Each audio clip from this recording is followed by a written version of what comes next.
Do you remember the first time that you sat behind the wheel of a car?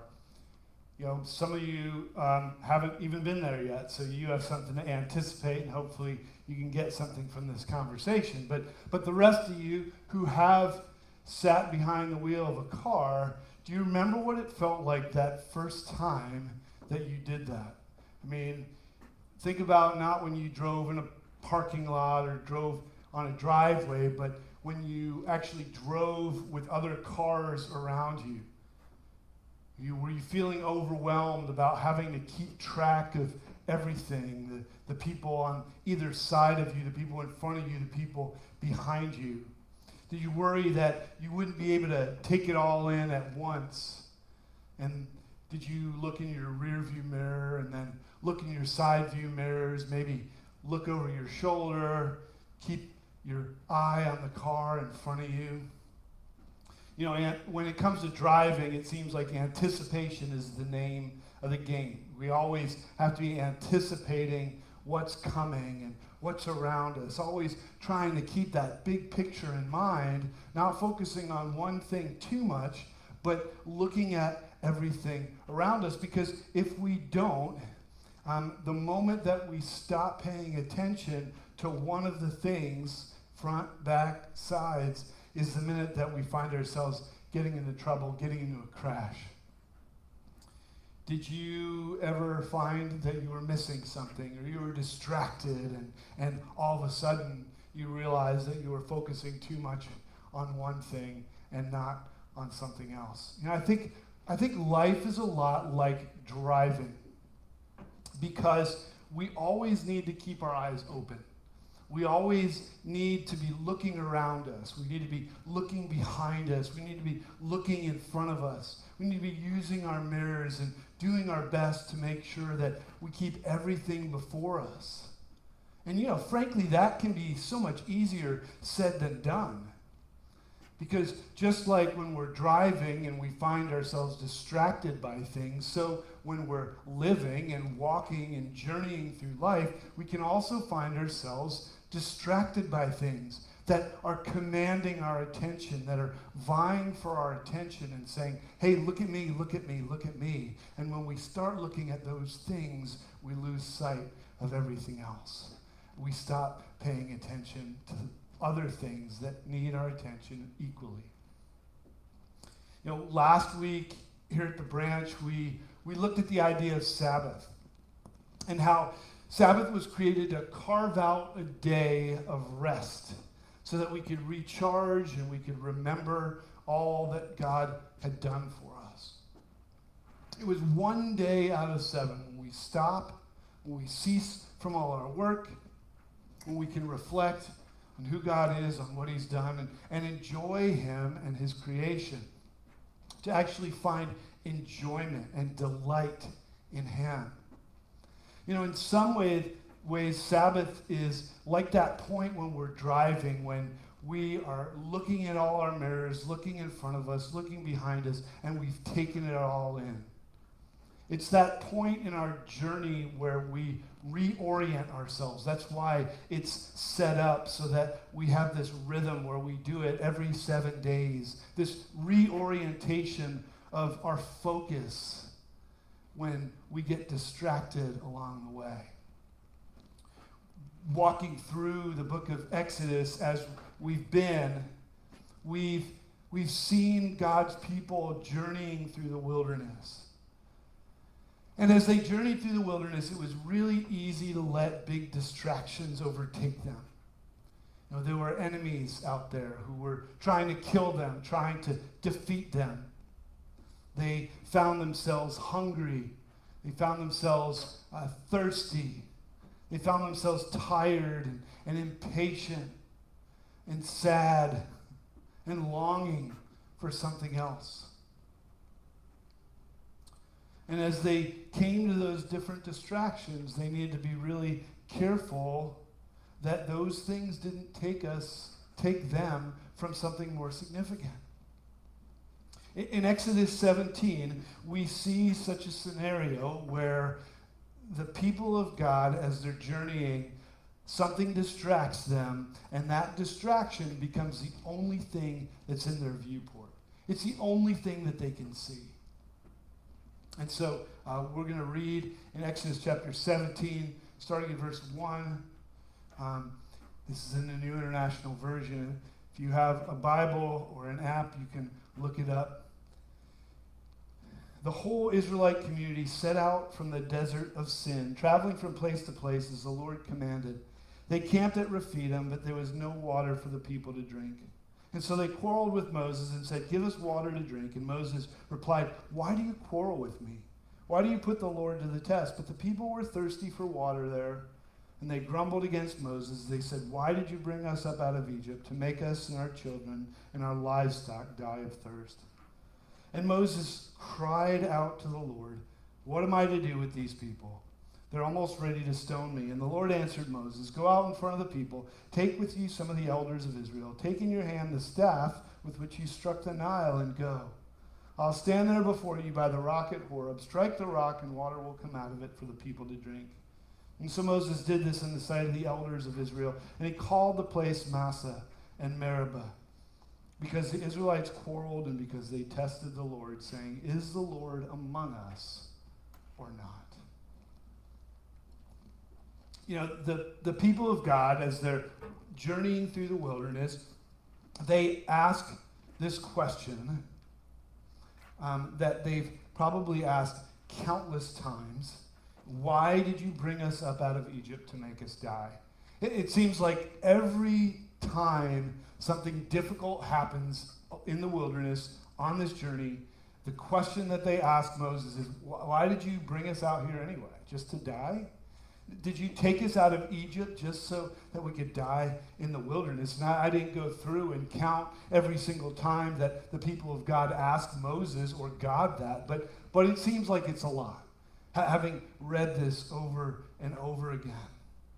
They may have been exaggerating. They may have been slightly dramatic about it. But more than that, what's happening in asking that question is that they're forgetting what the Lord has done for them along the way.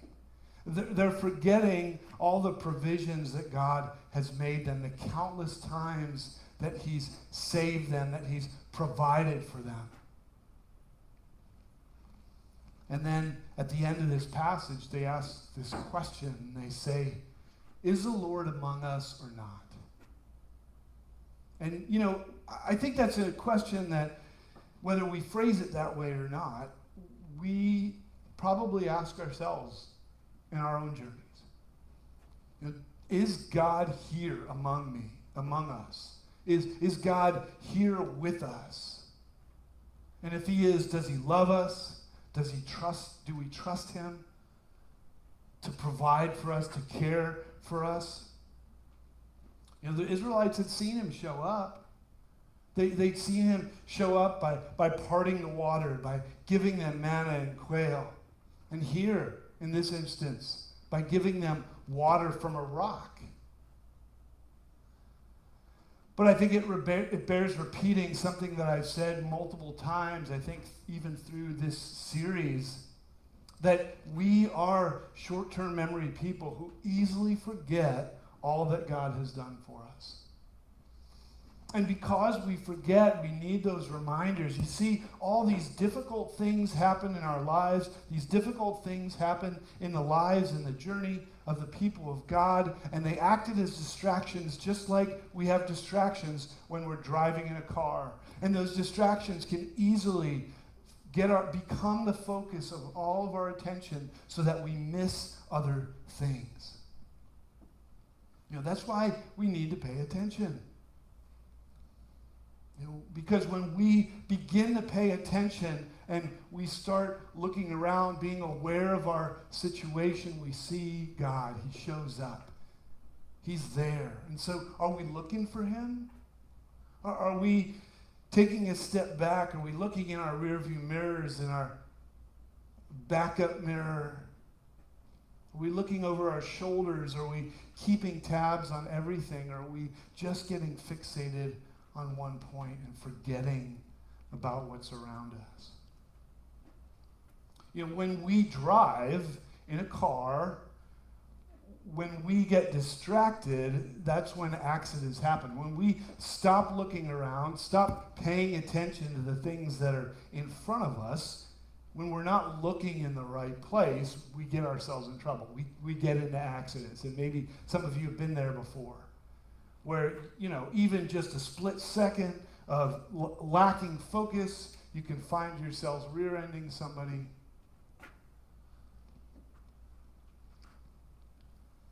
In the same way, when we are looking in the wrong place, we can easily find ourselves missing what's there because we're looking in the wrong place. We're looking at something else.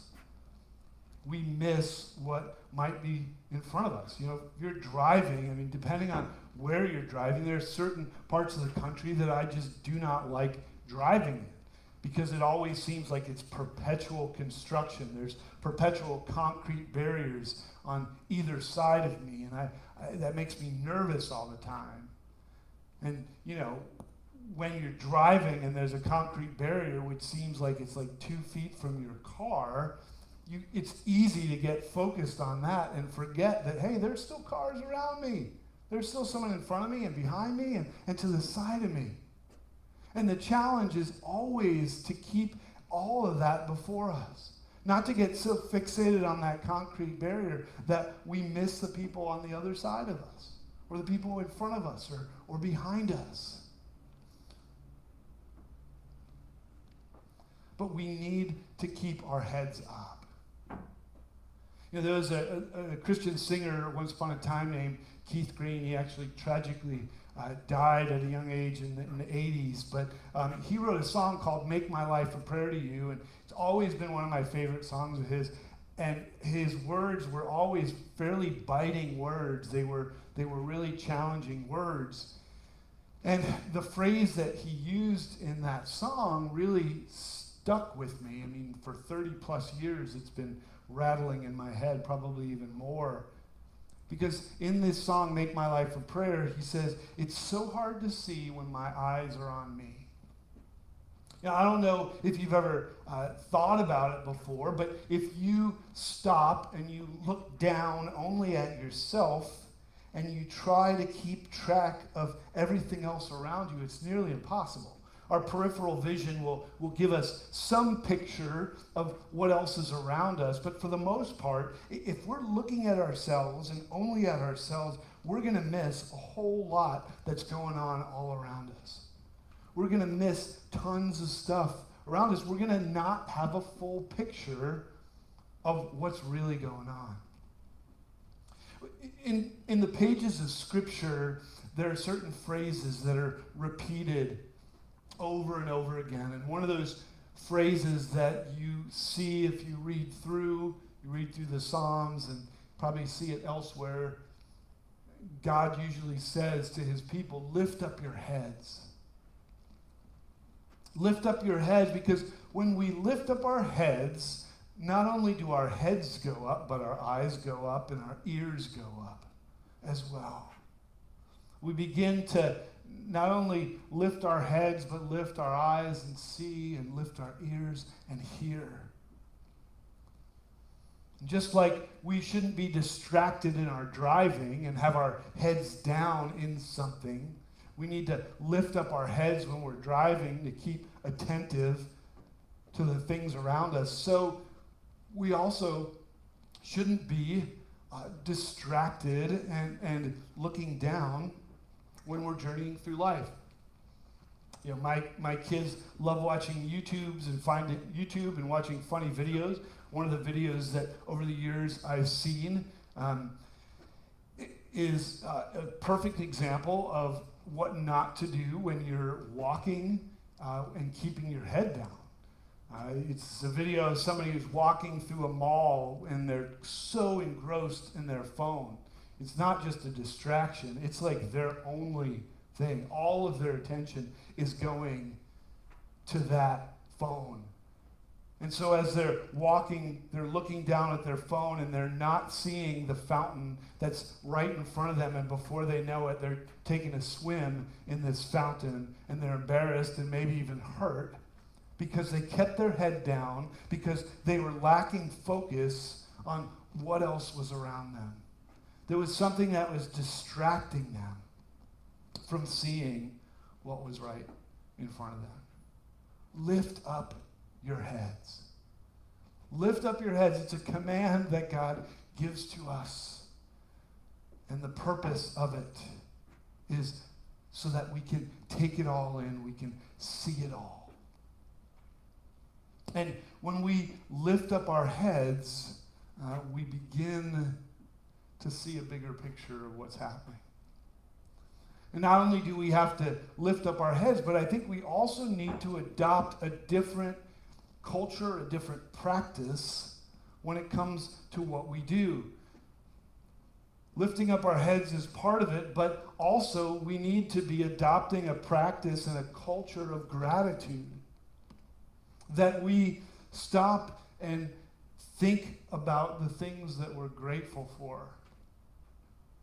You know, when I was a kid, and I may have told this story before, but my mom and her sisters and sisters-in-law, Thanksgiving and Christmas, families would all get together, and inevitably some network on TV was showing the old movie Pollyanna. Now, because inevitably the only thing that I knew about Pollyanna was that my aunts and my mom always watched it at Christmas or Thanksgiving, and that every time they watched it, someone would end up crying at the end of it, if not all of them crying together. So, you know, as a teenager, I steered clear of that kind of thing. I was afraid of it, and it wasn't until I was in my 20s that I really actually allowed myself to watch the movie. And when I did, it actually became one of my favorite movies as well. But some of you may know the story, some of you don't. If you don't know the story, Pollyanna is a little girl who's orphaned, and she goes to live with a rich aunt in this city, and her rich aunt is a little ornery and unhappy, and so is the town in some ways, mostly because of her aunt, who's kind of controlling the whole town. And Pollyanna really changes. She turns this whole town upside down with her charm, with her positivity.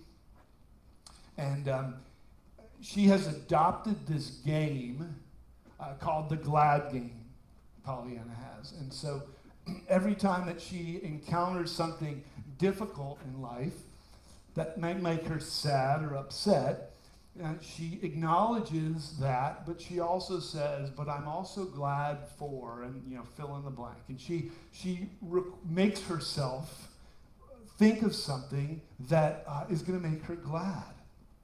And, it's a little elementary. There are some people who have used the term being a Pollyanna as a pejorative phrase. But I think there's something to what she had adopted, this idea of stopping to take in the whole scenario and realizing that everything isn't bad. There may be difficulties in life, but those aren't the only things. The Apostle Paul in 1 Thessalonians 5:11, he wrote, encourage one another and build each other up. We're called and we're commanded to encourage one another, to help each other see some things that we can be glad about, things that we can be encouraged by, things that will build each other up. And we need to take time to do that, to encourage, to uplift one another, because when we do that, and when we encourage one another with the things that we see God doing around us, it not only lifts up our own heads, but it lifts up the heads of the people around us. Through this journey in Exodus, we talked about the fact that at one point Moses, he couldn't hold his arms up anymore, and so he had to have Aaron and Hur hold his arms up. And in much the same way that Aaron and Hur lifted up Moses' arms, there may be times in life when we need to lift up somebody else's head, or somebody else needs to lift up our heads, so that we can realize, we can get away from the thing that's been distracting us, and we can realize that, hey, there's a bigger picture here. I'm not saying that when tough times come into our lives that we ignore them. You know, we don't play the glad game and completely forget about them. But we do find ourselves in this posture of gratitude where we say, okay, God, even though this is difficult, I still see you at work. I still see your hand. I still see you moving. I still see your blessings. I still see you doing good things here. To me, it speaks to the need for deep community, or as a mentor of mine said, a thick community. Community that goes so far beyond just waving to one another on Sundays when we gather, or waving in the neighborhood, or when we're walking into our house, or waving at the grocery store. Deep and thick community is community that seeks to really know each other and to be known by each other. And when we find ourselves a part of thick and deep community, we find ourselves in a place that we can lift up each other's heads. We can lift up each other's arms. And when we're in need of that lift, others around us will do the same for us. Others will encourage us and build us up as we build up and encourage one another. When we begin to do this, we see this culture of gratitude that allows us to not overlook the difficult things, but to keep the difficult things in perspective by reorienting us, by looking at the bigger picture and seeing that it's not all bad. You know, we need to use all the tools at our disposal. Just like when we're driving, we need to use the rear view mirror. We need to use the side view mirrors. We need to look in front of us, turn, look over our shoulders. It's important that we use all the things before us and afforded to us. You know, over the past few years, especially as I've looked at some of the people who are closest in my life, I've termed them rear view mirrors, because all of us have blind spots. All of us have things in our lives that we're incapable of seeing, and we need others to give us that view. And I've been so grateful for people who have acted like that for me. We need to use all the tools at our disposal so that we can see, we can be safe, and we can make sure that we've got the whole picture in perspective. If we adopt that practice of looking around us, of lifting up our head, I think we'll find ourselves in less trouble, and we'll see ourselves with a much better perspective because we're taking in the whole picture. So what do we do with all this?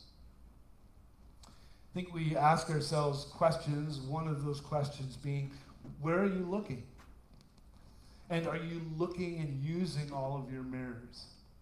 And when you're driving, are you looking around you to make sure that you're taking it all in? And when you're journeying through life, are you lifting up your head and looking around you?